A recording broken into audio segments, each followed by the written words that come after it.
26 ka estudyante sa Balubal National High School sa Cagayan de Oro City ang dungad matud pa nga nakuyapan.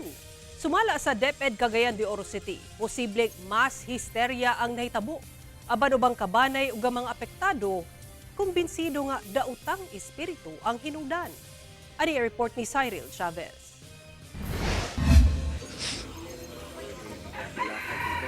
Kalit-kalit rin ba? Karoon pa ko kakuan yun, ani. Wala pa inisukad. Emosyonal ang inahang si Mary, dili niya tinuod nga ngalan, tungod sa nahitabo sa iyang 14 anyos nga anak nga si alias Julia. Si Julia, usa sa 26 ka estudyante sa Balubal National High School sa Cagayan de Oro City nga giingong nakuyapan og nagluya buntag hantud udto adlang Lunes atol sa ilang klase. Matud ni Mary, pasado alas 11 sa buntag kuno siya naabot sa tunghaan og iyang nasaksihan ang nahitabo sa iyang anak. Nausab kuno ang tingog niini, nahimong kusgan og daw nagkatawa-katawa pa diyang ilang giampuan. Na, grabe na yung mga kakusgan. Lain naman yung tingog. Lahi na. Kanang naku na yung kakakita nga mga itom. Nga taas ko nog buhok itom na naku no'y bata. Gusto ko no siya kwaon na ang katong bata matig dula niya. Eksklusibo natong nakahinabi si Julia, kinsa kalma na og daw adunay gipang bating sakit sa lawas human ang hitabo. Saysay niya nga wala kuno niya damha nga siya mismo nadamay sa panghitabo. Sanglit mitabang pa kuno siya og pakalma sa ubang estudyante nga nangaluya. Wala kuno siya kahibalo sa nahitabo kaniya, diyang nawad-an siya og panimuot pasado las 11 sa buntag. Ako ang nisunod pagka-elevatan. And wala na din ko hinumduman itong pagbalik na ako sa kong pagka-normal. Wala na rin ko hinumduman. Hinumduman na din ako nakita na din ako kung laos na luya na din kaayo din. Kung kamot kay dagan kay samad karwas sa mga maestra kay grabe na dumpugong nila na ako. Siya mismo og iyang banay kumbinsido nga posibleng nasudlan kini og daotang espiritu.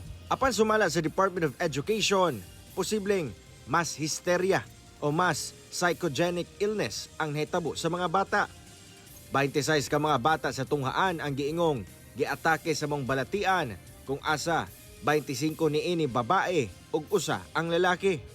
Ang mga bata usually maka-experience sila og common ani na sa ang cause is stressor. Na stress ang bata ma-experience.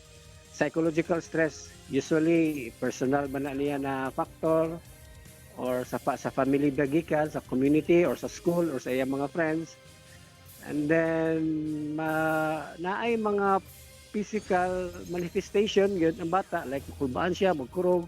Samtang gikumpirma sa Archdiocese of Cagayan de Oro nga nakaabot na kang Chief Exorcist Reverend Father Roberto Jun Balsamo ang hitabo og iya pa kining imbestigahan. Sa kabahin sa Barangay Council sa Balubal, ilang ginakonsidera ang mga posibleng tinubdan sa hitabo.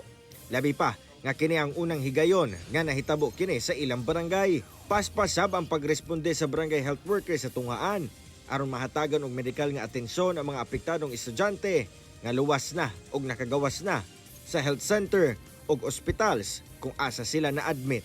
Dasigo na to atong mga kabataan niya, i-full monitor na to atong kabataan panahon sa pagkatod sa eskwela or pag-uli sa eskwela, monitoron ngayon nato. Kaya ato maginang responsible ang atong mga anak. Kauban si Jaybert Pairat, Cyril Chavez. 1 Mindanao